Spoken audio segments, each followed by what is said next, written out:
Olá, tudo bem com você? Hoje queremos compartilhar aqui com você ainda. Semana passada, a aula passada, nós falamos sobre a palavra escatologia, né? Falamos sobre parousia. Trabalhamos mais na ressurreição. E hoje nós vamos trabalhar aqui no Mateus capítulo 24. Eu vou ler então o sermão profético aqui, chama Os Princípios das Dores. Quando Jesus ia saindo do templo, aproximou-se dele os seus discípulos para lhe mostrar a estrutura do templo. Jesus, porém, lhe disse: não vedes tudo isso? Em verdade vos digo que não ficará aqui pedra sobre pedra para que não seja derribado. E estando assentado no Monte das Oliveiras, chegaram-se a ele os seus discípulos em particular, dizendo... E então Jesus está junto com seus discípulos, eles estão admirando o templo, que demorou ali pelo Herodes o Grande quase fazer esse tempo, quase 40 anos. E Jesus então diz assim: olha, não vai ficar aqui pedra sobre pedra. Então eles não têm aquele momento essa palavra, mas depois eles sobem aí o Monte das Oliveiras, onde dá para ver Jerusalém, e Jesus então responde às perguntas deles, né? Então naqueles momentos eles estavam com muita gente, mas lá em particular dizendo-lhes: quando serão essas coisas? Então a primeira pergunta aqui: quando? E olha, quando serão? Que sinal haverá? E o fim do mundo. Então, quando acontecerá? Quais são os sinais e o fim do mundo? Então Jesus vai responder para eles e diz assim: Jesus respondendo disse-lhes: acautelai-vos que ninguém vos engane, porque muitos virão em meu nome, dizendo eu sou o Cristo, enganarão a muitos. E ouvireis de guerra, rumores de guerra, e olhai, não vos assusteis, porque é mistério isso que tudo aconteça, mas ainda não é o fim. Então essa primeira parte aqui, Jesus está falando sobre a sua volta, e ele fala aqui de conflitos entre nações, conflitos étnicos. Então esses conflitos étnicos, ele diz que aumentaria muito mais, né, nesse período de fim do mundo, esses grupos de etnias diferentes. Então hoje nós vemos assim uma guerra muito grande, né, que tem acontecido no mundo, não só guerras realmente, mas a guerra fiscal, as guerras que se fazem, né? E existe hoje também muitas tribos urbanas. Então assim, isso tem acontecido muito. E ouvireis as guerras, rumores de guerras, olhai, não vos assusteis. Olhai, não vos assusteis, porque é mistério que isso tudo aconteça, mas ainda não é o fim. Porque se levantará nação contra nação, reino contra reino, e haverá fomes, pestes, terremotos em vários lugares. Então, problemas políticos, problemas...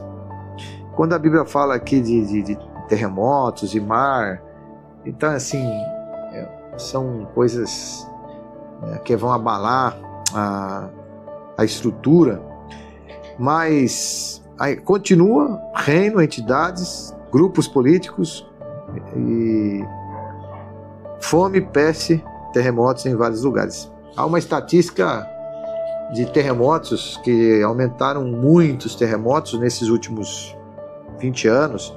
Alguém até disse assim: mas acontece que as informações que nós tínhamos não eram tão boas com as tecnologias de hoje. Mas de uma forma geral, os terremotos têm ocorrido mais frequentes e aumentado. Pestes, terremotos, nós passamos por muitas pestes, né? Peste negra, peste bubônica, passamos agora, há 4 anos atrás, por uma peste aí dessa Covid, dessa gripe, e em vários lugares e no mundo inteiro. Mas eticamente, com as etnias e com os grupos, nós temos lugares hoje no mundo que estão passando fome, né, terríveis, principalmente na região da África, alguns países da América Central, América do Sul também, nessa região. Mas olha o que Jesus disse: mas isso é o princípio de dores. Essa era é o princípio de dores. Então vós hão de entregar para ser atormentados, matar-vos-ão, sereis odiados de toda a gente por causa do meu nome. Aqui algum grupo de teólogos ensinam que esse período aqui é o período messiânico. É o período que Jesus veio também, que vai acontecer mais para frente, mas onde a igreja foi perseguida, a igreja foi, os apóstolos foram quase não, todos mortos praticamente, e crentes cremados vivos, levados para a boca do leão, jogados nas fornalhas. Então é esse período messiânico. E nesse tempo muitos serão escandalizados e trairão uns aos outros, e uns aos outros se aborrecerão.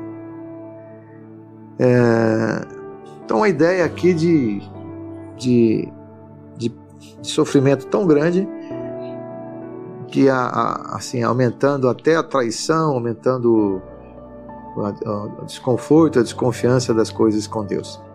Então nós podemos pensar aqui em duas vertentes aqui. A primeira é que isso aconteceu já com Jesus na era messiânica, e a segunda vertente é o que vai acontecer futuramente, depois, antes da volta de Jesus. Nesse tempo, muitos serão escandalizados, trairão uns aos outros, e uns aos outros se aborrecerão. E surgirão muitos falsos profetas e enganarão muitos. E por se multiplicarem a iniquidade, o amor de muitos esfriará. Mas aquele que perseverar até o fim será salvo. Então, e aqui tem outro versículo que diz assim: e o evangelho do reino será pregado em todo o mundo, em testemunha a todas as gentes, então virá o fim. Paulo, ele tinha uma ideia de que Jesus iria voltar imediatamente, e ele então procurou tentar pregar o evangelho naquela época em todo o reino que ele conhecia. Então Paulo foi pregar desde a Ásia, em Roma, Espanha, Ásia Menor, e ele então tentou pregar no mundo inteiro, porque ele tinha a ideia, não é, que quando esse evangelho chegasse, Jesus voltaria.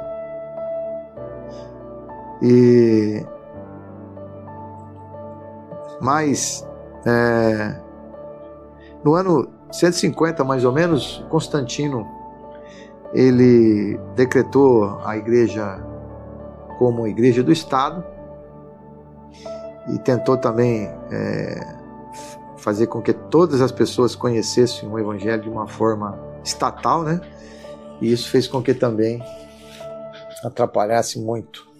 A igreja virou um comércio. Mas a ideia tem duas vertentes aqui também, né? Que é aquela ideia de que o evangelho será pregado agora em todas as nações, para que Jesus possa voltar. E tem um texto lá em Romanos que diz que o Senhor abriu um parênteses, ele esfriou Israel e abriu um parênteses para os gentios, para que esse número seja completo. Então, é uma vertente aqui que o evangelho vai ser pregado em todas as nações antes que Jesus volte. Então, por isso que trabalhamos com missões, com missionários, e mais ainda nos dias de hoje, temos a facilidade da internet e tudo mais. Mas ainda há muitos países que não foram alcançados. A China, Cuba, a Coreia do Norte, a própria Rússia, são países que precisam do cristianismo. Jesus continua: quando virdes que a abominação da desolação que falou o profeta Daniel está no lugar santo, quem lê, atenda. Então essa ideia aqui, alguns acham que aconteceu com o Etíope Epifânio, que sacrificou um porco no altar do Senhor no ano de 1067. E eles tinham lá o Deus como Zeus, e no ano 167 a.C., Antíoco Epifânio então sacrificou esse porco. E esse é um texto relacionado lá com a ideia do Velho Testamento. E quando, pois, virdes a abominação da desolação, que falou o profeta Daniel. Então, essa ideia é que essa parte aconteceu. Então, a gente está percebendo aqui que Jesus está falando com eles de um enigma, né? Como Jesus sempre fez com as suas parábolas. Então, essa ideia é que já aconteceu no ano de 167 a.C., mas também tem a segunda vertente, que os israelitas eles vão construir novamente o seu templo e eles vão voltar a sacrificar. Não se construir ainda, porque lá está a cúpula dourada, onde os árabes eles têm lá o seu centro religioso. Então ali tem o centro religioso de 3 grandes religiões do mundo: o cristianismo, onde Jesus ressuscitou, o Islã, onde o profeta Maomé foi arrebatado, e o judaísmo, né, onde estava o grande templo de Salomão, judaico. Então o centro das 3 religiões maiores do mundo estão exatamente naquele lugar, naquele ponto de Israel. E então por isso que tem tantas confusões assim, né? Bom, então os que estiverem na Judéia não fujam para os montes, e quem estiver sobre o telhado não desça para tirar alguma coisa de sua casa. E quem estiver no campo não volte para buscar suas vestes, mas ai das grávidas e das que amamentarem naqueles dias. Orai para que a vossa fuga não aconteça no inverno, nem no sábado, porque haverá então tão grande aflição como nunca houve desde o princípio do mundo até agora, nem tampouco haverá jamais. Então essa outra parte aqui, só terminando o que eu disse, né? Então a outra vertente lá é que Israel vai construir esse templo, vai voltar ao sacrifício, e novamente o anticristo vai fazer um acordo, e aí vai alguém lá sacrificar um porco no altar, e haverá uma repulsa dos judeus, perseguição, né? Tudo mais. Mas isso é para outra hora, né? E agora nesse verso aqui de 16 até o verso 21, aqui tem uma ideia de que isso já é a resposta de Jesus quando disse assim: não ficará aqui pedra sobre pedra. Porque no ano 70 da nossa era cristã, pós-Cristo, o general Tito, um general romano, ele entrou em Jerusalém, ele fez um cerco, ficou lá muito tempo cercado o povo, e eles então passaram grande provação. Eles não tinham como sair, como entrar. Dizem a história, um historiador, Flávio Joséfo, que diz que muitas mães tiveram que comer seus próprios filhos. Então, ai das grávidas. E aqui o texto, ele diz: quem estiver no campo não volte para buscar suas vestes. Então, quando começou aquele movimento, que o general ele vinha e voltava, diz alguns escritos que os cristãos, eles, grande parte, fugiram uma diáspora muito grande, fugiram, porque eles já sabiam o que estava para acontecer. Mas os judeus ficaram ali, né? E diz: ai das grávidas, das que não amamentaram naquele dia, porque é muito difícil. Imagine uma mulher grávida tiver que fugir. Orai para que a vossa fuga não aconteça no inverno nem no sábado. No inverno, vocês sabem que é muito difícil, período do inverno, ainda mais naquela época. E sábado, porque o judeu não caminhava no sábado. Então, se acontecesse no sábado, eles iam morrer ali, né? E esse problema, então, aconteceu. Então, se não fosse abreviado, nenhuma carne se salvaria. Então, mais ou menos 2 vezes aqui, a ideia de que isso aconteceu, e a outra ideia é que isso ainda vai acontecer antes da volta de Jesus.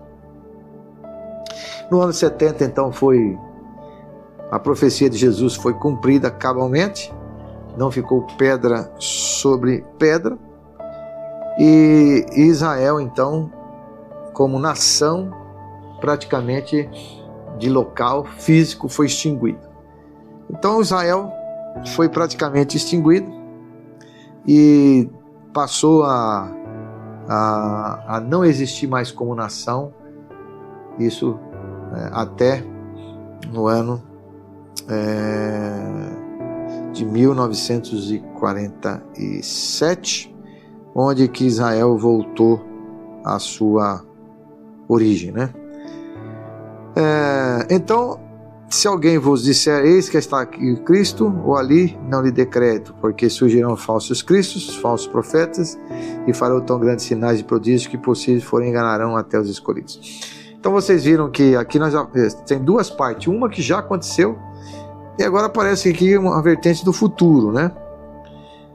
Eis que vou-lo tenho predito, portanto vos disseram, eis que ele está no deserto, não saias. Ou eis que ele está no interior da casa, não acrediteis, porque assim como o relâmpago sai do oriente e se mostra até o ocidente, assim será também a vinda do Filho do Homem. Pois onde estiver o cadáver, ali ajuntarão as águias. Então o que acontece é que os israelitas ainda estão esperando esse Messias, mas para nós o Messias já veio. Mas Jesus está dizendo, olha lá, não se preocupe com isso, eu vou voltar como um relâmpago. Então há uma vertente aqui que o povo judeu vai ser enganado pelo anticristo com um Messias falso, e muita gente também, que esse Messias fará grandes sinais e para enganar até, se possível, os escolhidos. Então isso é uma ideia, né? E logo depois da aflição daquele dia, o sol se escurecerá e a luz não dará sua luz, e as estrelas cairão do céu e as potências do céu serão abaladas. Então aparecerá no céu o sinal do Filho do Homem, e todas as tribos da terra se lamentarão e verão o Filho do Homem vindo sobre as nuvens do céu com poder e grande glória. Então Jesus vai voltar, haverá um cataclisma antes da sua volta, haverá nessa volta dele, como está lá em Tessalonicenses, ele voltará nos ares e será arrebatado a sua igreja, as pessoas, e todas as pessoas da terra e todas as tribos que já tiveram a oportunidade de rejeitar a Jesus, verão ele em glória. E ele enviará seus anjos com o rijo clamor de trombeta, as quais ajuntarão os seus escolhidos desde os quatro ventos, de uma a outra extremidade dos céus. Então, quando acontecerá isso? Quando Jesus vai voltar? Quando ele vai vir pegar os seus escolhidos? E aí ele coloca aqui no verso 32 desse capítulo 24, e diz assim, aprendei, pois, esta parábola da figueira. Então, quando é que Jesus vai voltar? Então ele diz, aprenda a parábola da figueira. Qual é a parábola da figueira? É Israel. Quando os seus ramos se tornarem tenros e brotam folhas, sabeis que está próximo o verão. Olha aí. Então, olha para a figueira. Olha, você sabe, olhando para ela, quando o verão vai chegar. E, igualmente, quando virdes todas essas coisas, sabeis que ele está próximo das portas. Então, quando as coisas acontecerem, pecado, vamos ver aqui, né? Quando ele está à porta, e em verdade vos digo, não passará esta geração sem que todas essas coisas aconteçam. Então, o que acontece? Israel foi destruído como nação no ano 70, mas no ano de 1948, precisamente, Israel volta a ser uma nação. E no ano de 69, Israel começa a tomar posse da sua cidade, né? Israel passa em 48 como nação, há algumas guerras, e em 69 Israel passa a ter então a sua independência, a cidade de Jerusalém passa a ser da cidade de Jerusalém. E aí a Bíblia fala assim, não passará esta geração. Lá em Isaías 66:6 diz assim, quem viu coisa semelhante a essa? Poderia uma nação dar parto e nascer num só dia? Sião deu à luz. Então o que acontece? Que em 1948, gente, isso é coisa incrível de Deus, né? As Nações Unidas se declaram Israel até fazia parte um brasileiro como nação. Israel passa a ser contado o relógio de Deus. Então, dos anos 70 até 48, há um hiato, há uma diáspora, né, assim, de fuga de judeus e tantas coisas mais. Mas Jesus está dizendo assim, olha, não passará essa geração, aprendei, pois, da parábola. Então, a parábola é Israel e a parábola diz que não passará essa geração. Uma geração dura em torno de 40 anos, mas nós temos uma vida média de 70 a 80 anos. Então, uma geração completa pode ser até de 70 a 80 anos, né? Então, alguns dizem que se Jesus, falando dessa parábola no ano de 1948 ou 69, assim, a volta de Jesus seria iminente, porque essa geração de 70, 80 anos estaria para acontecer, não é? E ele diz assim, ó, em verdade vos digo que não passará esta geração sem que todas essas coisas aconteçam. Então, a primeira geração que Jesus falou, aconteceu, a destruição do templo. Não passou aquela geração, porque Jesus tinha, mais ou menos no ano 32 da sua era, 33, foi destruído o templo no ano 70. Então aquela geração viu tudo isso. E a geração da reconstrução de Israel também vai ver, que somos nós, talvez, alguns de nós. Porém, naquele dia, hora, ninguém sabe, nem os anjos dos céus, nem o Filho, mas unicamente o meu Pai. E como foi nos dias de Noé, assim será também a vinda do Filho do Homem. Então, como é que Jesus vai voltar? Exatamente como aconteceu em Noé.